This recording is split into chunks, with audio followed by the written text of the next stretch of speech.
With the help of Hashem, we are learning Yoma Daf Mem Dalid.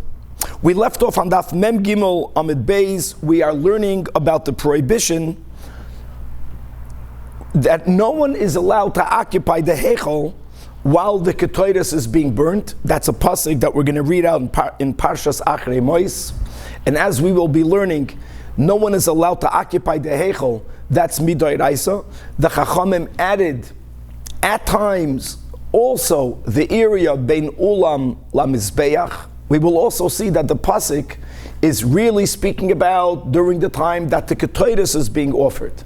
But we add to it also when other avodos that are being done inside the Heichal, especially on Yom Kippur, when the blood is being sprinkled inside the Heichal towards the Peroiches, that at that time there was also this prohibition that no one else is allowed to occupy the Heichal. And again, the Chachamim added, not only is no one allowed to occupy the Heichal, but neither is anyone allowed to be standing even between the antechamber and the Mizbeach. And really that's going to lead us into this question of whether Mailos are Midoraisa or Midrabanan. In this context, Mailos means an additional stringency. In our case, it's not that we say that the place of the Beis HaMikdash is Kodesh. Of course it's Kodesh. But there's a concept that there are different degradations, there are different madregas, there are different levels in its Kedusha. So you have Kedushas Harabayis, and then you have the additional Kedusha that you have from when you go from the Soirek until the Ezras Nashim. That area is called the Chayil. Then you have the Kedusha of the Ezras Nashim. Then you have the Kedusha of Ezras Yisrael. Remember? The 11 Amos. Then you have the Kedusha of Ezras Kohanim. The next 11 Amos. Then we'll see there was the area Bein Ulam La Mizbeach. Then you have the Ulam, then you have the Heichal, then you have the Kodesh Kachim. So is that something that's Midoraisa? Or are these differences only midrabanan? And from our sugya, we're going to try to prove that Mailas is midoraisa. And on Daf Mem Daled Amid Beis, the Gemara is going to further elaborate the details, and we had a lot of details, even in the Mishnah, that differentiate between the avodah of the Ketoides that is brought every day, twice a day, versus the special avodah of the Ketoides that is brought on Yom Kippur. If we'll have time, we'll learn at the end of Mordechay Marsha, that even from the numerical value of the word kesev versus the word zahav, we'll see that there should be, theoretically, a 12-time difference between gold and silver. And even in price, or at least that gold should be at least 12 times more valuable than silver. We'll try to we have Rabbi Chaim with us, we'll make the numbers down right now. We'll see that the difference now is a lot more. If I'm not mistaken, today silver is up as $30 an ounce. I might be wrong. We're learning at the Sivan Tavshan Pei Aleph, gold is mistama $1,800 an ounce. Right? If silver only would have been a 12th, then it would have been $150, right? In other words, silver might go up a lot, or gold might come down a lot, or not, and a lot more. Chevra, let us start on Daf Mem Gimel Amid Beis, the last line from the bottom of the Amid. Baruch atah Adonai Eloheinu melech haolam sha'ar kol niv dvari. So, what the Gemara clarified is that even though after the shechita of the par, you needed to have another kohen holding the mizrak, the bowl, the basin that had in it the blood, and he needed to be memaris, he needed to steer it to make sure it doesn't congeal. And the Mishnah said that he stood, the kohen that was holding onto that cup, steering it, stood al roivat haravi'i, which means on the fourth row. So this floor was made out of tiles. So the fourth row in the heichal, even if it means the fourth row from the entrance, which is relatively near the entrance or exit, but in the heichal, and the Gemara says, well, that can't be because there's a pasuk in Achrei Mois that's Perek Tezayin, pasuk Yud Zayin, and the pasuk reads, and the Gemara is not quoting a brayso that begins with the pasuk that v'chol adam lo yeh ba'oyel moyed bevoyoy lachaper ba'kodesh atzeisoy, etc. And v'chol adam, really we know, doesn't only mean that no human being is allowed to be there, but al pi Kabbalah, not even malachim were allowed to be there. In other words, the privacy, the connection that a Yid has with Hashem that's fully expressed on Yom Kippur, especially when the Kohen Gadol offers the Ketoides, is that it's Hashem and us. We are Hashem's children. to the exclusion of all others, mamish. So how can there be a kohen standing in the heichal being mamaras the dam? V'chol adam lo yeh ba'oil moed. The oil moed means the heichal. So therefore the Gemara amended or gave us to understand that indeed no one stood in the heichal. No one stood in the heichal. The kohen was going to be mamaras bedam outside when you leave the heichal, going from west to east on the fourth row. And now let's open up the sugya. Last line on Daf Mem Gimel Lamed Beis. Tanach Rabbanim we learned in a brayso. In quoting this pasuk Achrei Mois, right, which is Vayikra Perek Tezayin pasuk Yud Zayin. The pasuk reads V'chol Adam Lo Yeh Ba'oil Moed. Daf Mem Dalet. So says the brayso Yochel, you might have thought that pshat, no one is allowed to be in the oil moed. Maybe here even means no one cannot even be in the entire Azara. Now, when and what is this pasuk referring to? So if you open up a Chumash, you'll see that Psukim Yud Beis and Yud Gimel and Yud Daled and Tezvav, the Psukim prior to this, are describing both the avoid of the Ketores of Yom Kippur, that is brought Lefnai V'Lefnim, and the sprinkling of the dam of the par and of the dam of the soyer inside the kodesh, inside the heichel. What is this pasuk referring to? Initially, we'll see why. We understand it to be referring to ketores. We'll expand it. So, in other words, when the Kohen Gadol brought the ketores on Yom Kippur, no one is allowed to be in the oil moed. You might even think more. No. So therefore, the Gemara, the Brayso says, Talmud Leimer, ba'oil moed. The issue was only standing in the oil moed. Now, obviously, the word oil moed is the word that's used in the Torah when we were speaking about the inside, the tent of the meeting. Corresponding to the oil moed in the Beis HaMikdash is what we call the heichal. Perhaps even the ulam, as we'll see, but not in the chatzar HaMishkan, not lefnim and hakloyim. There one could stand. So in the Beis HaMikdash, one could stand in the Azar. Ainli ela ba'oil moed sheba midbar. After all, the pasuk is speaking about Aaron. The pasuk is using the word oil moed. How do you know that even when we started to make Hashem's house more permanent? So there were different phases. We're not even going to speak about Gilgal, because by Gilgal the Aron Kodesh wasn't in there, which is tied. There was a Heter Bamis during the 14 years that we were in Gilgal. But the next big upgrade is when the Mishkan was built in Shiloh, and its taka stood there for 369 years. So how do we know that in Shiloh? And then later, from David and Shlomo, and by Yesheni, Ubeis Eilamim, that the same prohibition continues. Now, Bachlal, the Havamin is a little bit difficult. Where else would we find that when the Torah speaks about something regarding the oil moed, that we would only apply to the oil moed? But be that as it may, how do you know? So Talmud Leimer, the same pasuk like we quoted, says, Lo yeh ba'oil moed lachaper ba'kodesh gavaldik. And Chevra, remember that aside of us calling the building, the sanctuary, as heichal, we also call it kodesh, which helps us differentiate between the kodesh and the kodesh kachim. So the Torah uses the word kodesh to make it clear that this prohibition is forever. Ainli elabashas haktara. Now the Gemara later is going to ask, why did the Brayso understand, and it understands correctly, that this pasuk is primarily focusing on the avoid of the ketores. After all, like we mentioned, Psukim 12, 13, 14, 15, 16 speak about the ketores and the avoida of the dam that's sprinkled inside the kodesh itself. So the pasuk is speaking about ketores. Now the Brayso expands. How do we know that we applied this prohibition, which is a beautiful thing, that when you do the avodah, no one else is going to be there, is also b'shas matan damim.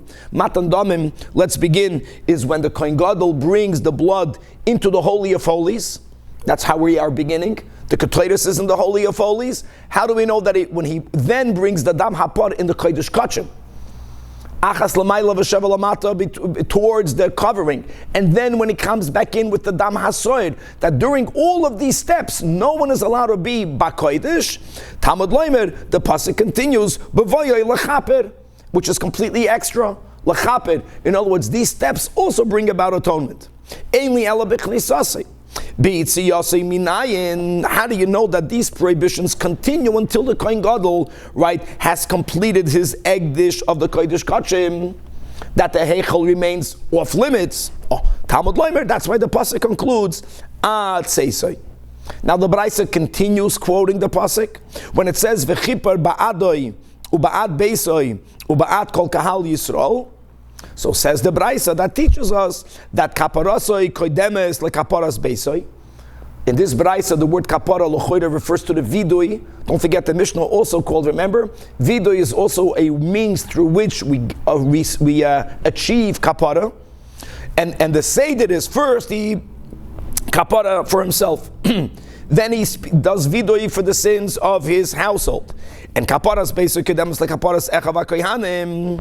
The kaparas echava kohanim, which is the vidui of the par, comes before kodemis lechaparas kol kahal Yisrael, which is the avodah of the soir.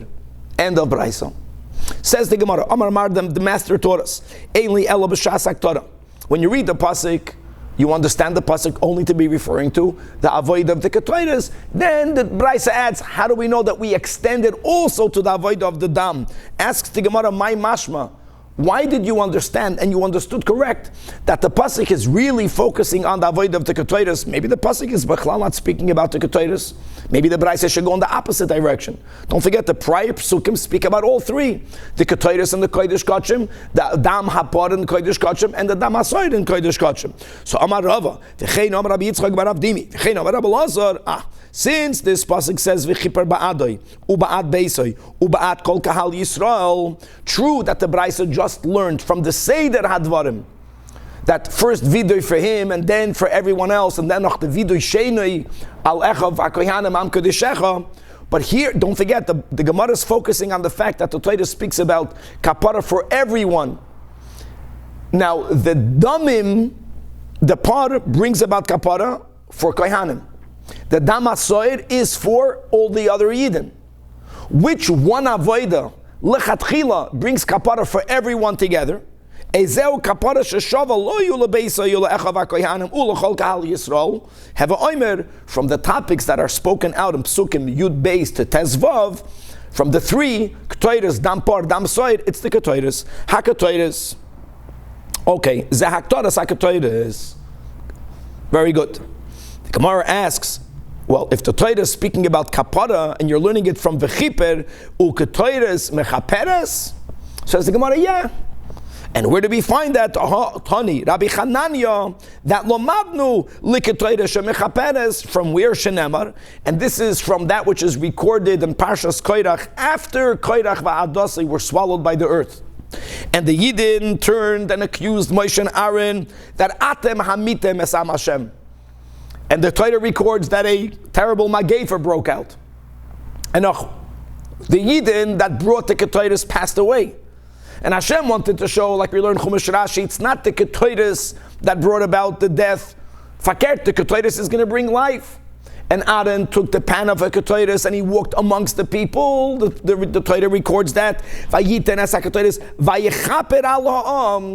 So from there we learn that it wasn't only in that one-time event that offering of, the unusual offering of Ketores stopped the Magefa, but every time Ketores is brought, not that it's brought for a specific sin, the way that Rambam writes, that Ketores was to bring about a good aroma in the Beis HaMikdash. The way Hasidus explains it is that when we are dealing with sin, even when we are doing tshuva, but sin stinks, so you're dealing with something that doesn't smell good. No, Al-Pi Hasidus is after the whole avodah of sin, there isn't any sin. So we're going from good to better. That is where you have the Ketores, which is why it doesn't have a bad aroma at all. Nevertheless, we still call that kapara. There's still an aspect of kapara associated with the Ketores. Okay. V'tana, we learned the Gemara continues. V'tana v'Rabbi Shmuel. Noch alma Ketores mechaperes. So the Braisa tells us al lashon hara. And why is that? Because yavoi davar shebachashoy. Al pinigla means that the Ketores is brought in private, which is exactly the sugya that we're learning right now. That's al pinigla. I mean, al pi Hasidus, davar shebachashoy is like we spoke about the three fires, that versus the fire that's on the outer Mizbeach, that whatever was put on the fire, Pashut Bigashmis, it made noise. Because fighting against the Behema is something that is very tumultuous. The Ketaitis, the connection that we have with Hashem is so seamless that it's silent. But anyways, the Ketaitis is called, whether it's because of that higher connection to God, whether because the Ketaitis is dafka brought in private, and that has a connection, and therefore it brings atonement, al ma'aseh chashoy, which is normally when people speak Lashon Hara, they're not going to speak about it bepumbi, they'll speak about it privately. All right. Says the Gemara, yes? Rabbi, quick question, right here. What's the difference between the Keteris and the Chaperes and the Seir Mishtaleach as far as the Kapara to the... Well, like this, there are different sins for what you bring kapara. And it's a big chiddush what we learn now, that the Ketaitis is mechaper, and we're learning it's only mechaper for Lashon Hara, which is a very subtle aveda. It's an aveda of speech. On the other hand, it kills people. Something unique about Lashon Hara. And the Soid is mechaper for all the sins. It's mechaper for all the sins of the Yidden. All right. Tanan Asam, we are quoting a Mishnah in Kalim. The Mishnah writes that Poirishin, that the Chachamim added to what we're learning about right now. This exclusivity, that when the Kohen Gadol offers the Ketaitis, and then we added not only the Ketaitis, but the Dam Hapon and the Dam HaSoir, that no one can stand in the Heichal, adds the Braisa Midrabanan, that Poirishin, that they even needed to remove themselves, any Kohanim, mi bein ho'ulam, la mizbeach b'shas haktorah. Now people are going to jump and say, hold on, we just learned in the Mishnah, Mela, we moved back the Kohen being Mamaras B'dam Hapar, we moved them back, not on the Reva, the Revi, and the Heichel, we moved them back into the Azara.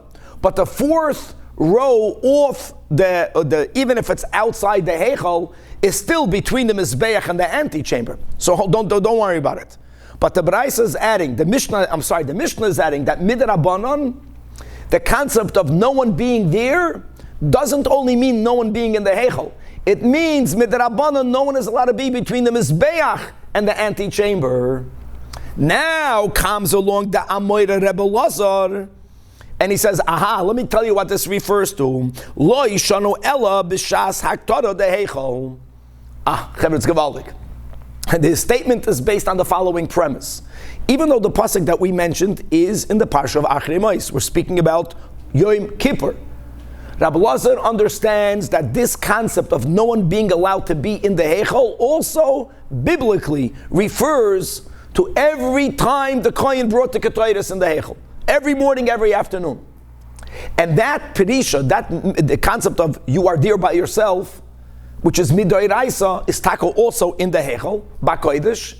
On that comes along the Mishnah and Kalim, and they add that Midrabanan, you may not even stand bein Ulam LaMizbeach. But who says Rabbi Lazar, the Chachamim only added another area in which no one is allowed to be, dafke when the Ketaitis is being brought in the Heichel. But when the Ketaitis is being brought in the Kodesh Kachim, the Chachamim did not add this other area. Of course, what the Torah writes stands. No one is allowed to be in the Kodesh. No one can be in the Heichel.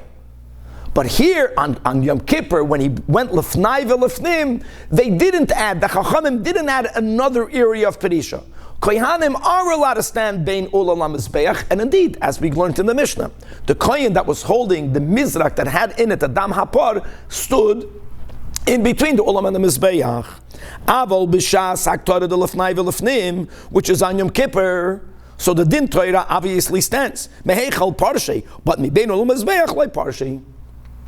Now, if you wouldn't have had Rabbi Lazar, I know that the Mishnah would have been problematic. But if you wouldn't have had Rabbi Lazar simply reading the Mishnah and Kalim, we don't see that from the Mishnah and Kalim. The Mishnah and Kalim says B'shas Haktorah. We don't know what the Mishnah is referring to. Rabbi Lazar is the one that explained the Mishnah to us. And we're going to try to refute Rabbi Lazar, but we will not succeed because indeed what Rabbi Lazar says stands. So now we have the whole picture. The pasuk in Achrei Mos is speaking about the Ketaitis of Yom Kippur. The Braisa that we began today with adds, the Braisa says, that really the pasuk is also referring to the avodah of dam that's done in the Kodesh Kachim. Then we learn now on Mishnah and Kalim that we already understand that this pasuk biblically is also referring to the Ketoides that's brought every day in the Heichel. On that last step, the Chachamim added. What did they add? Not only no one should be in the Ulam, no one should be in the Heichel, no one should be in Ulam LaMizbeach. Says the Gemara Masav, Rav Ada bar Ahava, challenging Rabbi Lazar, or Amrila. Other people say that Kidi, in other words, there was a unanimous or a unknown challenger against Rabbi Lazar. Wherever the challenge came from, what's the challenge? It says in a Braisa that Rabbi Yossi Omer, Keshem sheporishin mi bein olam lamizbech, b'shas haktaram, kach porishin, b'shas matan par koyen Moshiach, upar helam davar shel tzibur, u'seiri avaris kechavim. There are 3 times aside of Yom Kippur when the bloods not only are brought in the Kodesh Kachim, but as we'll learn soon, the bloods then again were sprinkled towards the Paroiches. They were then applied many times on the Mizbeach. This isn't the only time that there was a blood avoide in the Heichel. There are 3 karbanos, and one of them is going to be if and when the Kohen Gadol is a big scholar, and he erroneously misunderstands a specific detail of a prohibition that the Torah says that for its violation, Yechayiv Kares, which means that B'shoigig Yechayiv Chatos, he misunderstands and something that God does not want to be done, he thought from learning bad Pshat you could do it, and he did it. So normally you say that's a Korban Chatos. The Kohen Gadol who made such a mistake, who then violates based on his erroneous Psak, he has to bring a whole different type of Chatos, known as the Par Kohen Moshiach. First of all, normally a chatos is a female animal, it's a male animal. Normally the avoid of a chatos, like all the other karbonis, its dam is applied on the outer altar on the top. This dam is applied in the inner altar, which automatically means that a side of the shirayim being later poured on the Yesoid, but no part of the animal will be eaten not only by the Kohanim. That's one type. Then you have when the Sanhedrin, if the Sanhedrin erroneously paskins regarding a detail of a sin for which a chayiv kares b'mezid, they said that you could do it. Certain detail of avodah zarah, of other sins, of chelav, a certain type of chelav. They said you can eat it, and Roiv Hakol went ahead and ate it. So even though normally a individual will bring a carbon chatos, here you have what we call the par helam davar shel tzibur.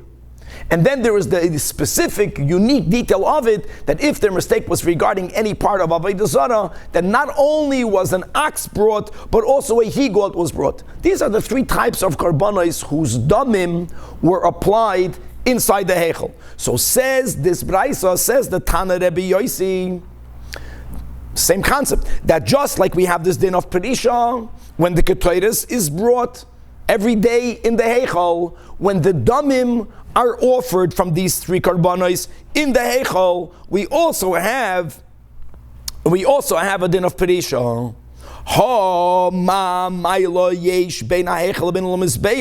Now where do we find the difference in between the stringency of the Heichel proper versus that area between the Ulam and the Mizbeach? Continues Rabbi Yossi, Elosh Heichel, Parshin, Bein B'shas Haktara, B'shas Haktara, Kosal Kadaitach. This is important. The Havamin of the Gemara, which will be the premise of the question, is that this line in the Braisa is referring to the Haktara of Yom Kippur.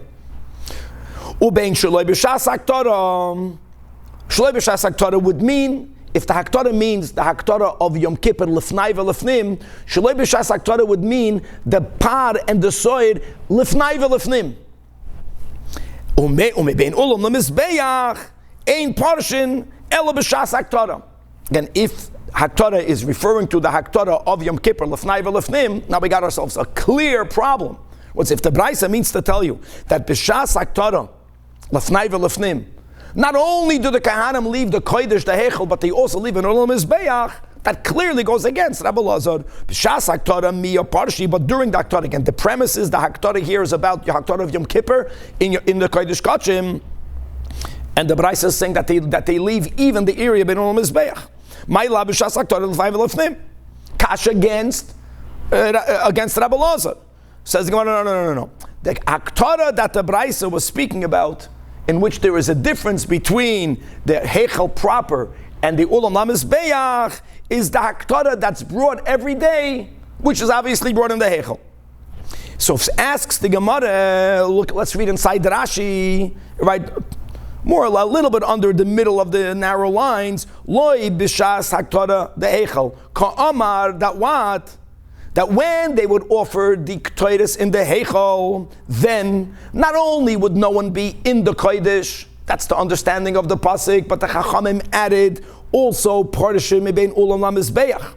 V'hachi kitani, that Keshem sheParshim Mebein Ulam b'shas Haktada the Heichel, Kach Parshim b'shas Matan Par Koyen Mashiach, to have a Nama b'Heichel, they would leave the Heichel. So by the Dam, they would leave the Heichel. By the Ketores, they would leave the Heichel and Bein Ulam LaMizbeach. But hold on. If the Braisa is only speaking about the Ketores that's brought in the Heichel, and the Braisa is telling you in the beginning that just like we leave by the daily Ketores, we also leave by these three Karbanos, so then it doesn't fit.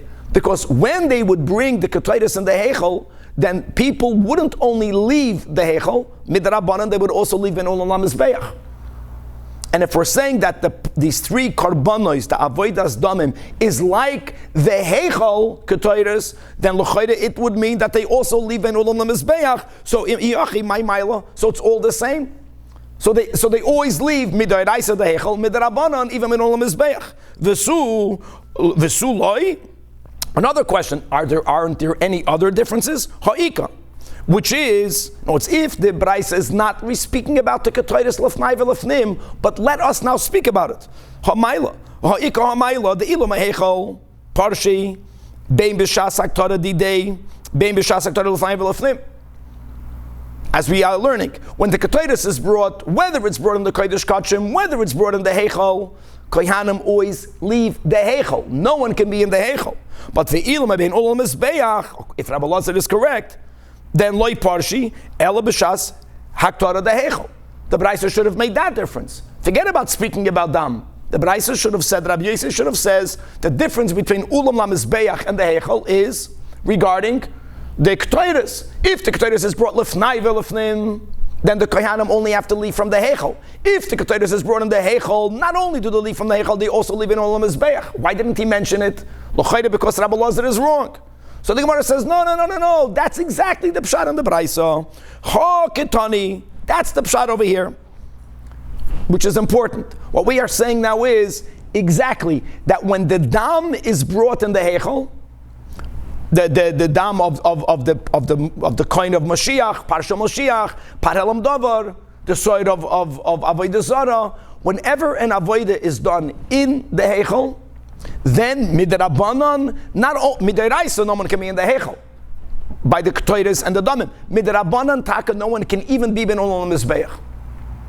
When the Ketores is being brought in the Kodesh Kachim, when the Damim are being brought in the Kodesh Kachim, then the Din Torah of no one can be in the Heichel stands. But here the Chachamim didn't add Ben Ulam LaMizbeach, which makes so much sense. In other words, when the avodah is being done in the Heichel proper, if Kohanim are only removed in one environment, practically, it could be they'll go over the boundary, and then they will be in the Heichel during the avodah in the Heichel. When the avodah is being done in the Kodesh Kachim, them not being in the Heichel, they are already removed in one environment. So to add another environment is superfluous. Verstehst? They are already removed. The avodah is being done in the Kodesh Kachim. So 3 lines from the bottom. Indeed, Haktani, Elo Shebeheichal, Parshin, Bein B'Shas Haktada of Yom Kippur of the Kodesh Kachim. You leave the Heichel, Bein Shaloi B'Shas Haktada of the Kodesh Kachim. Shaloi B'Shas Haktada means, but when the Ketores is being born in the Heichel, they also have to leave. Ubein Ulam LaMizbeach Ein Parshin, turn it off from Daldom at Beis, Elo B'Shas Haktada of the Heichel, like Rabbi Lazar, but when the Haktada is being done in the Kodesh Kachim, then Kohanim don't have to leave Bein Ulam LaMizbeach. Frag the Gemara Ha'ika Ha'mayla, but there is another.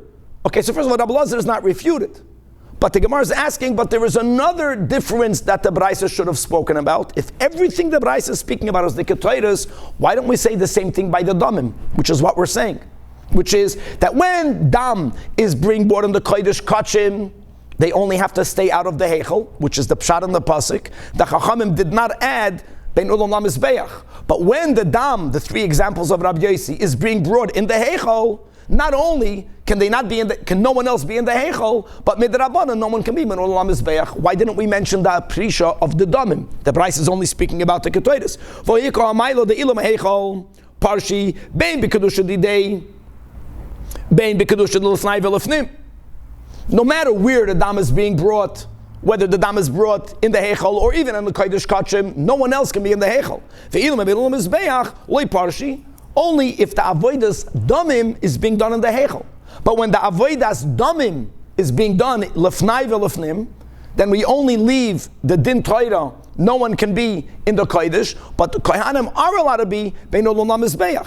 So Amar Rava, even though Rabbi Yossi in the Braisa was focusing on Ketairas, the Braisa didn't add that because it's automatically already included. Because Shein Perisha Achasi. In other words, we're speaking about the difference of the stringency of separation. And the Braisa made a point that when do you also have to leave an Olam Mizbeach if something is being done in the Heichel? Now the Braisa was speaking about the Ketairas, but it's self-understood that the same logic will apply to any other Avodah. So what is the difference? What's the Maila between the Ulam HaMizbeach versus the Heichel? The difference will be, where is the Avodah being done? When the Avodah is being done in the Kodesh Kachim, then we only leave the Din Torah. No one can be in the Heichel. Seder. It doesn't make a difference whether it's the Ketairas in the Kodesh Kachim, whether it's Dam Hapar, whether it's Dam in the Kodesh Kachim. Only leave Din Torah. But when any avodah is being done in the Heichel, whether it's the Ketairas in the Heichel, or the three examples of Rabbi Yossi, the damim of various korbanos that are offered in the Heichel, so there, Midoi Raisa, no one can be in the Heichel. They have to do it all by themselves. God and you alone. Midrabanan, they added Bein Olam LaMizbeach. Pashat. Okay, Amar Mar, the Master Torah. It's being brought in the Heichel, that's the Oiraisa, and it has to be vacated also. That's Mid the Oiraisa. Even though, Danny, the pasuk that we... Well, let me say it like this. How far you have to separate? The pasuk that... The Ketairas in the Heichel is the most stringent, followed by the blood service in the Heichel, followed by the two services in the Kodesh Kachim. I wouldn't word it that way because the pasuk is actually speaking about, Danny, the Ketairas and the Kodesh Kachim. What's the pasuk God introduces, not the way we learned the Braisa. The pasuk Perek Tezayin pasuk Yud Zayin, we understand to be referring to the Ketairas Lefnai V'Lefnim. Then we expanded it. Not only is it referring to the Ketairas Lefnai V'Lefnim, it's also referring to the Damim Lefnai V'Lefnim. Then we learned that really we apply this Midoi Raisa to everyday Ketairas. Then we learned, therefore, we apply it Midoi Raisa to any Avodas Damim that's done in the Heichel. That's the Seder. And now the Chachamim came ahead and they said that any of the ones that are done in the Heichel come along now with a rabbinic stringency, Midrabanan. Not only may you not be in the Heichel, Midoi Raisa, don't even be, no one can be Bein Olam LaMizbeach. And like Rabbi Lazar points out, don't apply that to the source. Because in the source law, which is referring to the Kodesh Kachim, the Chachamim don't see a reason to keep people out Bein Olam LaMizbeach. It suffices to do the Din Torah. No one should be in the Heichel. I don't think we're disagreeing, I'm just saying that the origin is all in Kodesh Kachim.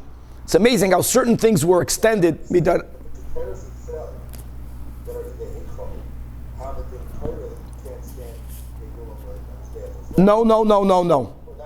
That's only Midrabanan. Very good. The chiddush of what we learn now is that even though the Torah is referring to the avoid of the Kodesh Kachim, the Chachamim understand, they know that Mida Oiraisa, when the Ketairas is brought in the Heichel, there we also apply the pasuk from Achrei Mois, that's speaking about Yom Kippur, that V'chol Adam L'yeh Ba'oil Moed. Practically, there's no difference between the Ketairas and the Heichel or the Dam service.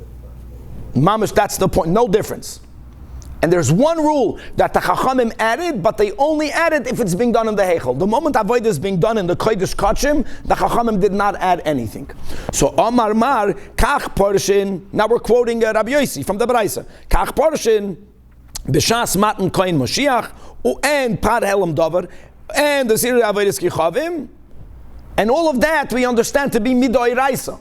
But you have to understand how far are we going from the pasuk in Achrei Mos. So the Gemara wants to know that din is not a din d'Rabbanan. How do we know Midoi Raisa that's the case? So Amar Rav Padas, because we have Egzeira Shava, Kapara, B'Yom HaKippurim. Now the Rishonim have a lot to say over here. Just to be aware that normally Kapara means Egzeira Shava. It can't mean Egzeira Shava because in one of these three, I don't remember which one of these three, we don't have the word Kapara. So it's called a limud. It must mean over here a binyanav. But it's a binyanav is a tool whose result will be still considered biblical. Because regarding all of these three, there's some sort of binyanav that we learn from the avodas damim, from Yom Kippur, lefnai v'lefnim, that indeed midoi raisa, any avodah that's done in the heichal, sai ketoides, sai avodas damim, we're not speaking about putting the bread on the shulchan. We're not speaking about the menorah. We're speaking about ketoides and avodas damim. Midoi raisa, no one can be in the heichal. And now midrabanan, you can't even be ben olam mizbeach. Now Omar Rav Acha Barahava or Rav Ada Barahava. Now I would like to prove from our entire discussion that Mailois midoi raisa. And like we mentioned in the introduction, Mailois means gradations of holiness. We are specifically referring to the following. That it's not that we say that the temple complex is holy. Of course it's holy. But there's a concept of Mailos in Kedusha, levels of holiness. And again, just a quick go over the steps. The first level is that even though Yerushalayim is holy, even though Eretz Yisrael is holy, right, Asara Kedushas, these are the 10 Kedushas. You have Eretz Yisrael, then you have Kedushas Yerushalayim, but then you have the Kedusha of Harabayis. Then you say there's the Kedusha of the Chayil, which is the area between the Soireg and Ezras Nashim. Right, and then there's Ezras Nashim, and then you have Ezras Yisrael, then you have the 11 Amos of Ezras Kohanim, which is only until the Mizbeach, then you have the 22 Amos between the Mizbeach and the Ulam. Then we'll see in a moment whether the Ulam is part of that area or the other area. Then you have the Kedusha of the Heichel. Then you have the Kedusha of the Kodesh Kachim. Is these steps the Reiser, the Rabbanon? So says Rav Ada or Rav Acha, from our discussion, you're going to have to say that all of these milos, all of these stringencies, all of these levels of Kedusha, one greater than other, is a biblical concept. Where is it alluded to in the Torah? Nowhere. So it's halacha l'Moshe Sinai. Now, why can't you say that these milos are midrabanan? Because the salka daitoch that all of these steps are only midrabanan. But midoi raisa, let's word it this way: the azara shares the same kedusha of the heichal. It's all the same thing. So maishna ben olam mizbeach. Like when the Chachamim added, not only can you not be in the heichal, you also cannot be outside. You know, we don't make triple rabbanans. You make one rabbanan. If on a biblical level it's all on the same madrega, so then they would add the outside. Is an ayah that even midoi raisa, the outside is divided into levels, like we mentioned. You have the Esres Yisrael, you have the Esres Kohanim, then you have Ben Ulam Lamizbeach. So since it's considered separate areas, so the Chachamim, when they added, they only added in one of those areas. So the Gemara counters that that's not necessarily a proof. One can still argue that all of these many different levels of Kedusha is only midrabanan. And yet, when the Chachamim added that Avodas Heichel does not allow for people not even to be Ben Olam Mizbeach, it's not because it has a different level of Kedusha. There are many Rabbanans that come from a practical point. They're coming from a practical place. Common sense is not that common, it's common sense. No, the goal is, like all the Rabbanans, put a fence for you not to violate a Doiraisa. So it says the Gemara Dilma, maybe Midoiraisa, the whole Azara has the same Madrega of Kedusha. But Mikru va'aylo mikol Azara, Nami nifrishu, 1 second, Dilma, Mikru va'aylo, the Chachamim were afraid that even though God says you can't be in the Heichel and you're not in the Heichel, if you're going to be outside, you might forget and enter. So therefore, It's a practical fear, so they can say that mikula azara nami nifreshu, dilma mikro va'ailu, I'm sorry. Dilma mikra va'ailu mikula azara nami nifreshu, dilma mikra va'ailu, all part of the proof, l'chayra, if they add an area that you can't enter, why would they only add bein olam mizbeach, add the whole azara? You can't go into the out. Is the chagen araya that gradations are d'oraisa? So the Gemara says here, no, it's not a proof. Maybe the entire azara, including bein ulam lamazbeach, the Ezras Yisrael, the Ezras Kahanim, have one level of kedusha. But bein ulam lamazbeach, there is where they had the fear that you will accidentally enter the heichel during the avodah, because given the leimafsik midi, there's nothing stopping you. There's nothing there. The mizbech is behind you. So therefore, loy minkar milsa. So there's a practical possibility that someone will overstep his boundaries. But in the easternmost part of the azara, kivan the ikemizbeach achitzain, which is mafsik, so therefore minkar milsa. And therefore, like we just explained, not that there are gradations of kedusha, but maybe just for practical reasons they limited their rabbanan bein ulam mizbeach. Okay, so there's no proof, there's no refutation, but you can't prove anything from our sugya. And another statement, Amar Rava, Shma mina, even whether milas are midoiraisa or midrabanan, how do we classify the antechamber? Is it part of the heichal? Is it part of the bein ulam lamizbeach? So Rava says Shma mina kedushas ulam and the heichal chadamilsa. Why? Because the is al kadaitach that shtei kedushas ninu, which means that when God says don't be in the heichal, God only meant the heichal. You could be in the ulam. So again, the Chachamim added another environment. So let them add the ulam. To add the ulam and then further out, ulam gufay gzeira. So you're telling me that during the avodas pnim, not kodesh kachim, but kodesh, you can't even be in ulam mizbeach. V'neikam v'nigz gzeira l'gzeira. Based on what you said before, it's just a practical reason they added another environment, because while the avodah, if you are only in one environment out, you might overstep your boundaries. So it would be enough to say don't even be in the antechamber. Why did they have to add ben ulam mizbeach? So Gemara says here again, there's no proof. Loi, maybe ulam ben ulam mizbeach had kedushi. Fakert, who told you? And heichal v'ulam ashtei kedushas. The ulam is not on the same level of the heichal. The chachamim only add one area, one halachic environment, and maybe the ulam and bein ulam lamizbeach are on the same level. So whenever the chachamim add one area, it automatically includes bein ulam and bein lamizbeach. Now this is very significant. Let me tell you why it's very significant. Let's go back to what we learned in the Mishnah yesterday. If we're going to say that the ulam has the same height, the same level of kedusha of bein ulam lamizbeach, based on what we learned today, that when the avodah is done in the kodesh kachim, the chachamim didn't add any environments for perisha, which means that the kohen cannot stand only in the heichal being memaras the dam. But the kohen can stand in the ulam, because even the chachamim didn't add bein ulam lamizbeach and including the ulam according to this possibility when the avodah is being done on the kodesh kachim. So then the pshat in the Mishnah would be when we learned yesterday that the memaras bedam, when it says al roivad haraviyah shebahechel, is going to be beautiful. That taka means in the ulam, in the ulam.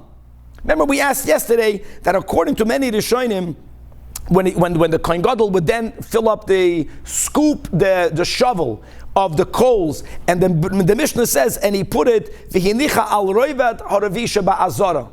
Some Rishonim say that's the same roivad of the Kohen being memaras the dam. But why would Rebbe change the lashon? This is the answer.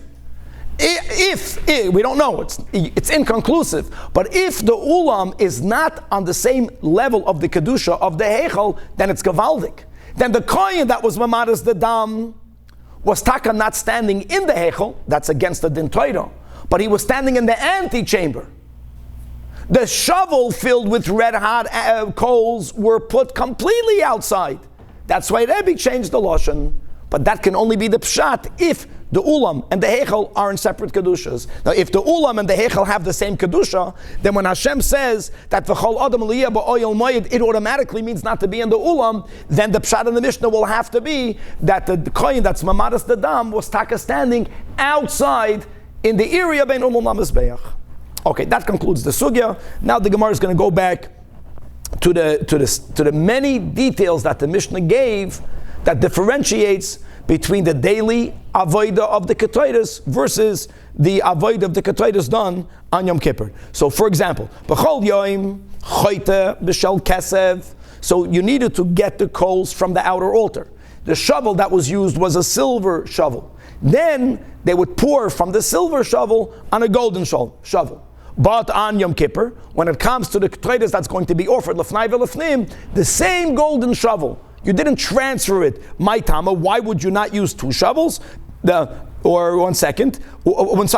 every day did you use silver? Why not always use gold? Use gold. Even if you're going to use gold and gold. So the answer is because Atayra Chasa al Mamoinem Shei Yisrael. And that's a concept that we find two times. We find it in Parshas Chukas. We learned so much about Chukas, but later after the Paraduma, when Miriam passed away, and therefore the Mayim that was Bischusa stopped for momentarily. And the whole story that Moshe Rabbeinu needed to speak to the rock again. And what we constantly mention is that Hashem tells Moshe Rabbeinu that what? V'yishkisa es ha'eda ve'es be'iram. Now Hashem makes a nest to save people's lives, okay? No, Hashem made a miracle. There was that much water even for the animals. That's one source that Atayra Chas al Avodim Shel Yisrael. And the other source is from the fact that by the Bayis Hamenuga, even though the Kohen already realizes that this house will be declared Tamei, but that will automatically affect that everything in the house becomes Tamei. And even though most Kalim can be taken to the mikvah, but a Klei Cheres, which happens to be cheaper, there's no Tahara, only Shiviras and Zel Takonasan. So the Chumash says, let the owner take all the Kalim out. That's the other source for Hatayra Chasa al Mamayim Shel Yisrael. And there's always the counter to this, that Ein Aniyos B'Makam Hashirus, which is beautiful. A paradox is great. Just to be aware of it. Sometimes we say that Hatayra Chasa al Mamayim. Sometimes we say the opposite. Let's go by it. V'hayoyim but on Yom Kippur, you didn't use two shovels, but Choyte B'Shol Zahav, you used one golden shovel, and Uba. I just want to add one little detail, that when you use a golden shovel to take the coals, over time, the golden shovel will get used up. So that's why they use the silver. Just to explain, silver is less expensive, so it goes into, even if that's going to have to be exchanged, it's going to be a lesser expensive one. Now on Yom Kippur, you only use gold. Why? So the counter to that here will be Chosh the Kohen Gadol. No, Baltashcha is the Gufa Adif. If the Torah is chas on your money, then for sure the Torah has rachmanis on your physical health. Weiter. The original silver shovel had the amount of 4 kav, correct? And it was then poured on the shovel of 3. From 4 kav to 3 kav, and taka 1 kav fell on the ground. That was the Tanakama. And then we learned in the Mishnah yesterday that the Rabbi Yossi holds, no, that every day the silver shovel had the amount of 6, right, of 1 saw. 1 saw 6 kav, and they poured it into the golden. No one argues regarding the golden daily that only had the amount of 3 kav. Now, Tana, we learned in a Braisa that nispazaru loy kav gecholim, that indeed, let's go l'shitas Tanakama, that you took it from a shovel of 4 and you put it into a shovel of 3, which meant that 1 kav fell on the ground, indeed, but they had to be very mindful not to leave the burning coals on the ground, because Kahanim are working barefoot. Again, a practical din, and mechabdam la'ama, they were careful to right away sweep the red hot coals into the canal, making sure that it doesn't pose a danger for a kohen getting burnt. Now, how much coals were there? Again, Latanakama, 1. Rabbi Yossi that says the silver was a saw, which is 6 kav, and the golden was 3, so there were 3. But we got ourselves now l'chayra, 3rd shita, which we're trying to minimize arguments. In one braisa we learned take chada kav, that the overflow was 1 kav, which fits. But the problem is we learned in another braisa that there were 2. Now, who would author the 2? Bishloi mahachtatani kav, like that follows the Rabbanon of our Mishnah. Silver was 4, the gold was 3. A difference of one. There should have been only one surplus. The Rabbi Yossi would hold there would be three. Who holds two? So Amar Rabbi Chizda says Rabbi Chizda, that is the Tana of Rabbi Yishmael B'noi Shel Rabbi Yechanan Ben Beroikehi. The Tanya Rabbi Yishmael B'noi Shel Rabbi Beroikehi says that Shel Kabayim Hoya Machnes. In other words, we removed it of 4. That's our Chachamim. The silver was 4, but the golden didn't hold 3 kav. He held that the golden one was of a lesser amount, only 2 kav. 4 and 2, the difference is 2. Rav Ashi says, I'll tell you that our Mishnah even follows this Brais, even follows Rabbi Yossi. We're going to learn many times together, just bekitzer over here, that as time went on, the measurements were made larger. And that was the whole concept, that when you make a measurement larger because of inflation, you can never add more than a 1/6, right, a shtus. But there used to be that a saw of a midbar which was 6 kav, later became 5 kav Yerushalmis. In other words, the kav, that amount, they made the measure larger. Now it's perfect. The Mishnah is speaking about saw. We said saw 6 kav. No. Saw is 5 kav Yerushalmis. And therefore between 5 and 3 has to a 2 extra kav of coals that would fall down on the ground that was swept into the Amma. Weiter. The shovel that was used to bring the coals inside was heavier, and today relative is kala was lighter. Tana we learned in the Braisa. The sides of the keli were thicker. Don't forget, the handle of Yom Kippur was longer, but still overall, because of the sides being thicker, it weighed more. And Vahayoim, and on Yom Kippur, the coals being taken, lefnai v'lefnim, was rach. Another difference in the Braisa. Kevin woke up, he has a picture over here, and hayoim arucha. Today the handle is longer. My tama, why longer? You want it to be lighter. Chulsha the kohen gadol, for his arm or his underpit, his armpit. You know, you would put it under his hand. There's no picture of that, but that would help him carry it in. Lefnai v'lefnim. Says another detail. A very meaningful detail. Tani we learned in the Braisa.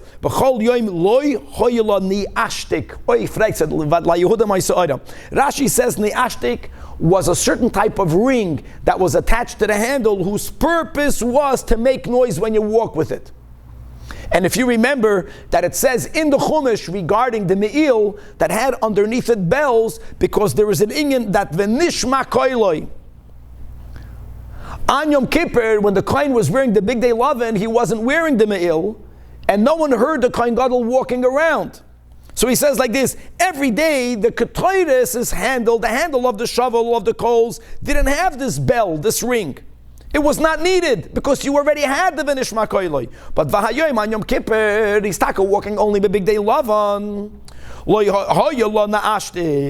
There was this ring in order, this concept that the noise should be heard, that here is coming the Kohen Gadol to do the Avodah, that was accomplished through the Keli. People say, whoa, 1 second, B'chlal, En Katega Nasa Saneger, the Kohen Gadol is not wearing Big Day Lavan. Simple, he is going here with gold, with noise, just don't confuse. Begodim have to be Lavan. Don't forget, guys, that Lefnai v'Lefnim, let's say the Aron Kodesh was made out of gold. Doesn't bother us if there is gold in a Keli. There is no gold on his garment.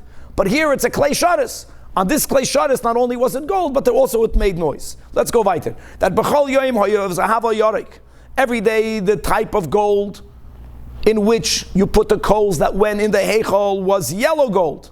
And on Yom Kippur, it was a reddish gold. So Amar Rab Chizda, I want you to know that Shiva, Zahavim, Heim, there are 7 types of golds. You have stam gold, ordinary gold. Number 1. Number 2, we're going malmata lamayla, v'zahav toiv, good gold. Then we have number 3, the gold that comes from a place called Oifer.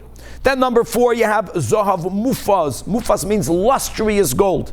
Then you have another level called zahav shachut. We'll see in the Gemara what that is. Then you have number 6, zahav sagur. We can learn Zahav Sagur, that King Solomon, right, he made the menorahs of Zahav Sagur, we'll see, closed gold. And then the highest Madrega was Uzahav Parvayim Zav Parvayim is this reddish gold. And now the Gemara breaks it apart. How do we know that? Let's begin with that. There's Zav and Zav Tov that we see from the Chumash. Right? When it says regarding the Pisha, you remember? Hu asoivev es eretz hachavila? In the beginning of the creation, the 4 rivers. And it surrounds Eretz HaChavila, that there you have the gold, and then the Torah adds, V'zav ha'aretz hahi toiv. Now, if the fact that the Torah writes that gold is good, is Shayna Raya, that you have stam gold, then you have good gold. That's 2 madregas. The next level up is called Zahav Oifir, and that means the gold that comes from the location called Oifir. Then you have, next level is called Zahav, right, the 4th level up, Mufaz, lustrous gold, Daf Mem Hey. What makes gold lustrous? Shedoima Lefaz. It has a luster like a pearl. It's a unique shine. Then the level above it is Zahav Shachut. Shachut means shenitfa kechut. It's gold that could be spun like a thread. You know, it's so pure and so soft that whenever they would make golden threads, they would use it from this great type of gold. Zav sagur, even greater. Why do we call it closed gold? That b'shah sheniftach, that whenever people are selling this type of gold, that's so great, all of the other stores that are selling gold can close down shop. Kol hachanuyos nisgaros. And the final highest level is Zav Parvayim. Why is it called Parvayim? Shedoime ledama parim, because there is this reddish hue, there's this reddish tinge, like the blood of the par. Now we're going to have a few minutes, so we're going to go to the Marsha Chedushi Agodes, and we're going to read the following.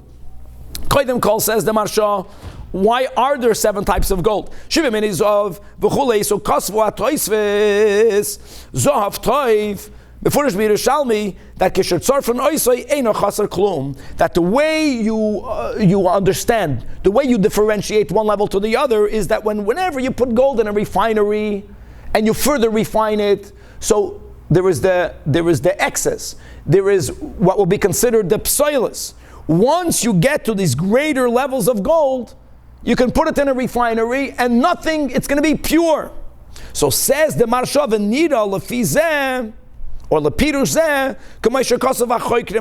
like we find in science, that there are 7 bechlal types of metal, says the Marsha, and they are connected to the Zayin Koich V'Leches. They are connected to what we call the seven moving planets. And we find, says the Marsha, that gold is connected to the sun, and that silver is connected to the moon. And listen to these words: V'lachein haza'av la'olam shava b'shel yud be'shel kesef. Gold, let's add the words at least, is at least valuable 12 times more than silver. And he brings some toisves. The mishum the mahalach hachama, because the difference in movement is that the sun goes around the world once in a year. The moon goes around the world, so to say, 12 times. It's once a month. So there is this difference of 12. Furthermore, he says, and the emes of that is that Zahav is numerical, right? Zayin Hey Vez is 14. What's Kesef? The mispar of Kesef, Chevrem, Kesef is 160. What's 14 into 60? Or what's 160? Kesef divided by 12, it's 13.3. It's more or less Zahav. Gavaldik. And therefore, V'lakach, Yesh Gamkein, he writes, the reason why you have 7 different types of gold, says the Marsha, is because even though every precious metal is connected to one of the planets, and gold is connected to the sun, but inside the gold you have the influence from the other planets. And since you have 7 moving planets, so there are 7 levels in the Zahav, and the highest level of Zahav is the level, right, that has no influence than anything other than the sun itself. Just to point out this concept of price that we mentioned, right, that hazav lo oilam shava b'shal yud beis kesef. And that would mean, that if gold is taka $1,800, divided by 12, then the price of silver today should be $150, and it's not that.